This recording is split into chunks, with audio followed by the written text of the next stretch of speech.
आज मैले यस्तो गर्नुपर्छ भनेर सोचेको पनि थिएन। हामी गएको थिएँ। ल गाइज वेलकम छ माई न्यू ब्लग। आजको दिनको सुरुवात नुहाएर भएको छ। म सोचिरहेको थिएँ नुहाइधुवाइ गरेर चट्टा आज बस्नुपर्छ, घाम लाग्ला जस्तो बिहानै भएको थियो होइन। त्यही माथि ठ्याक्कै आमाले भन्नुभयो कि गोठमा हल्का उभा छ, गोठमा माटो हाल भन्नुभयो। अनि म मेरो कुशल भाइ आएँ, हामी होइन टक्क माटो साटो गर्न आएँ है। त्यति गर्दै थिएँ, मेरो ग्याङहरू पनि आए, मेरो छोरा मेरो बहिनीहरू र उहाँहरू काम गर्दाखेरि जहिले पनि आउनुहुन्छ। उहाँहरूलाई नाइ नै भन्दै थिएँ, अझै पनि उहाँहरू घर नै लाग्नुभयो। उहाँहरूको नाम सुन्नुहोस्। नाम के हो तेरो? तेरो नाम के? तेरो नाम?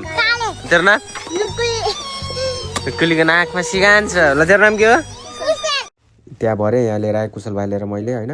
यही हो गाइज, हेर्नु मिलाउनु पर्ने होइन, टक्क यो पुरै मिलाउनु पर्ने हो। अब जाडो यस्तो छ, हामी त मान्छे हो होइन, हामी त बसिहाल्छौँ, उनीहरूलाई पनि चाहियो अब त्यहाँ पानीहरू भरिन्छ नि त अनि त्यसैले त्यो माटो साटो ल्याएर भरेर मिलाउँदै थिएँ माटो। त्यतिकैमा बाबाको फोन आएर भन्नुभयो कि बाबाले ट्र्याक्टर लिएर आइज भन्नुभयो। मैले भने कहाँ भनेको, अनि बाबाहरू जानुभएको रहेछ बिहानै खड काट्न। हामी त अब सुत्दै थिएँ, हामीलाई त थाहा भएन। अनि म ट्र्याक्टर पोछेर ट्याक्कै स्टार्ट भयो भन्दै ट्याक्क भेट गरेँ। अनि स्याट्ट ब्याक गरेर अनि आफ्नो ट्रायल लिन गयो। ट्रायल लिन गएको त ट्राली अर्को ट्र्याक्टरमा जोडेको रहेछ। अनि त्यसलाई ब्याक गरेर अनि आफ्नो ट्र्याक्टरलाई ट्र्याक्टर त्यसको ठ्याक्क जोडेर अनि चट्ट उहाँ पुगेपछि अनि टक्क उहाँ राखेर रहेछन्। अनि सट्ट त्यताको भ्यूहरू दादा देखाइदिनुहोस् भनेर भ्यूहरू हेरेर मम्मीले उताबाट बोलाउँदै हुनुहुन्थ्यो। हामीले उता अब त्यो नालीभन्दा पारि जानुपर्ने। अनि ट्याक्क त्यहाँ गएँ, त्यहाँ हजुरआमा हुनुहुन्छ। हजुरआमालाई नि यस्तो देखाइदिएँ। अनि मम्मी त्यहाँ हुनुहुन्छ, म त्यता त अब त्यो भारी उठाउनु पर्ने हो होइन। चट्ट लगाएर बाजे त्यहाँ बस्नु भएको छ, बाजे अनि हजुरआमा मम्मी बाबा हुनुभएको रहेछ, बाबा उतातिर जानुभएको छ।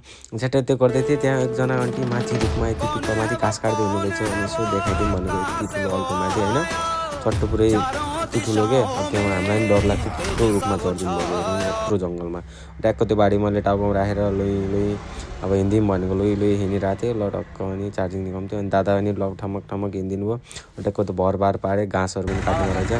ट्याक्क ट्र्याक्टर चलाएर सर घर पुगेर अनि हाम्रो ग्याङ कता छ भनेको त नुहाउनलाई रेडी भएर रहेछ। अनि मैले भने कपाल सवाल काटौँ नि त आज यसो अनि भनिसकेपछि दादाले म काट्छु भने दादाले काट्दै गर्छन् त मलाई भोक लाग्थ्यो होइन, कामसाम गऱ्यो यति। अनि भोक लागेपछि मैले आमालाई खानासाना हाल्नु भने मैले खानासाना खाएर अनि अब पछि मेरो पालो आयो कपाल काट्ने। अनि म कपाल सवाल काटेर टाउको धोएँ। अनि यसो छोरोसँग टाइम पास गरौँ भनेको। अनि फेरि यसो टाइम पास गर्दा गर्दै हल्का फुल्का बडी पनि देखाइदिउँ भनेको, धेरै भयो जिम सिम नगरेको, त्यही पनि